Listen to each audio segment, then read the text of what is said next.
नव्हती परिणामांची, साथ होती आई भवानी व माता जिजाऊची. साथ होती आई भवानी व माता जिजाऊची. देशात लाट आणली भगव्याची आणि मूर्त मेट्रोली स्वराज्याची. देशात लाट आणली भगव्याची आणि मूर्त मेट्रोली स्वराज्याची. म्हणूनच म्हणतात जय भवानी जय शिवाजी.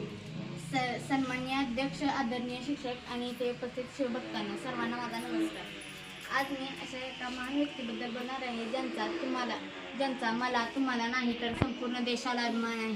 ते म्हणजे छत्रपती शिवाजी महाराज. सर्वप्रथम रयतेचा राजा शिवछत्रपती यांना माझा मानाचा मुजरा. 19 फेब्रुवारी 1630 हा सोन्याचा दिवस. या मंगल दिनी महाराष्ट्रातील पुणे जिल्ह्यातील शिवनेरी किल्ल्यावर एक सिंह जन्मला. तो सिंह म्हणजे शिवछत्रपती होते, म्हणजेच शहाजींचे आणि जिजाऊंचे पुत्र होते. शिवराय लहानपणापासून हुशार आणि चाणक्य बुद्धीचे होते. त्यांना माता जिजाऊंनी उत्तम संस्कार आणि शिकवण दिली. त्याचबरोबर वडील शहाजीराजांकडून त्यांना शौर्याचा वसा मिळाला. माता जिजाऊंनी बालवयातच त्यांच्या मनात स्वराज्याचे स्वप्न रुजवले होते. तुम्हाला स्वराज्य निर्माण करायचेच आहे असा प्रचंड आत्मविश्वास त्यांनी शिवरायांच्या मनात निर्माण केला. तोरणा किल्ला जिंकून त्यांनी स्वराज्याचे तोरण बांधले. त्यांनी जीवाला जीव देणारे मावळे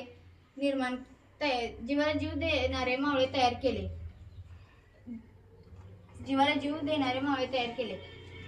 गनिमी कावा आणि दृढ इच्छा शक्तीच्या जोरावर त्यांनी अनेक किल्ले जिंकले. दुर्दैवाने 3 एप्रिल 1680 मध्ये शिवछत्रपती यांनी अखेरचा श्वास घेतला.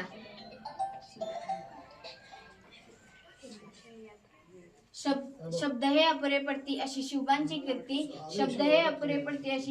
कीर्ती. राजा शोभनी दिसे जगती ते शिवछत्रपती. अशा या थोर महापुरुषास माझे कोटी कोटी प्रणाम. जय हिंद, जय महाराष्ट्र, जय भवानी, जय शिवाजी.